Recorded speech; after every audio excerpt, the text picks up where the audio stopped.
অনেকেই জানেন না যে পাকা কাঁঠাল দিয়ে এত সুন্দর রেসিপি তৈরি করা যায়।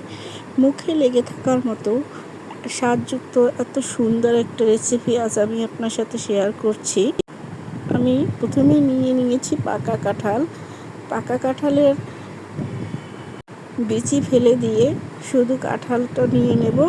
এর সাথে মিক্স করে দেব লিকুইড দুধ এবং কাঁঠালটাকে এমনভাবে মিশ্রণ করে নেব যে কাঁঠাল দুধ মিশ্রণটা একেবারে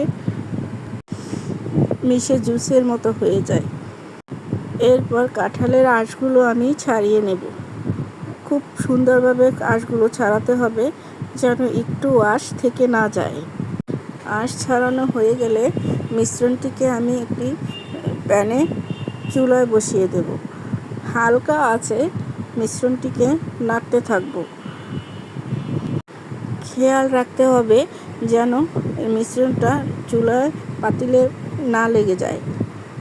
এর ভিতরে আমি এখন দিয়ে দেব চিনি, লবণ,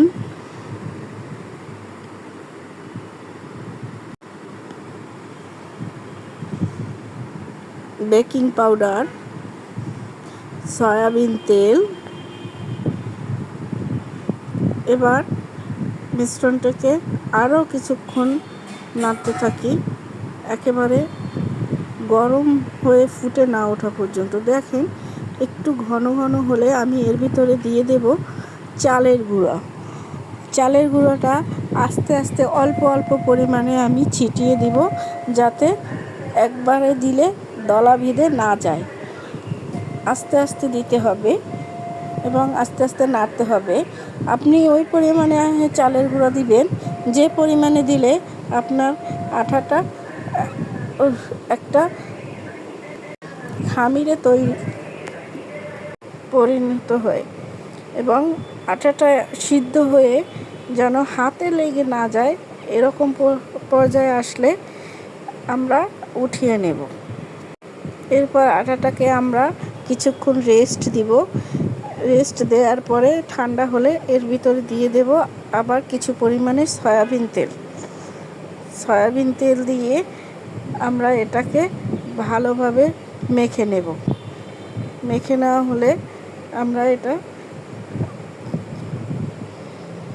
দিয়ে তৈরি করে নেব আজকে আমাদের কাঙ্ক্ষিত সেই পিঠা, যে পিঠাটা আপনি খেলে আপনার বারবার খেতে ইচ্ছে করবে। যদি কারো সাজ থাকে আপনারা সাজেও দিতে পারেন, কিন্তু আমি এই পিঠাটাকে হাতে তৈরি করেছি ছোট্ট ছোট্ট করে এবং একটা স্টারের মতো করে তৈরি করেছি এবং এটাকে নাম দিয়েছি কাঁঠালের 5 স্টার পিঠা। আপনার যে পিঠা নামে ভালো লাগে আপনি তাই নাম দিতে পারেন, কিন্তু আমার কাছে এই পিঠার কোনো নাম খুঁজে পাচ্ছিলাম না। আমার মনে হচ্ছিল এই পিঠাটা আসলে কাঁঠালের 5 স্টার পিঠাই হলে ভালো হয়। এবার দেখেন আমি পিঠাগুলো সব একবারে তৈরি করে নিয়েছি। এবার ভাজবো। একটা ফ্রাই প্যানে আমি তেল গরম করে নিয়েছি। এবার একটা পিঠাগুলো ভেজে নেব। জালটা একটু হালকা রাখতে হবে যাতে পুড়ে না যায়।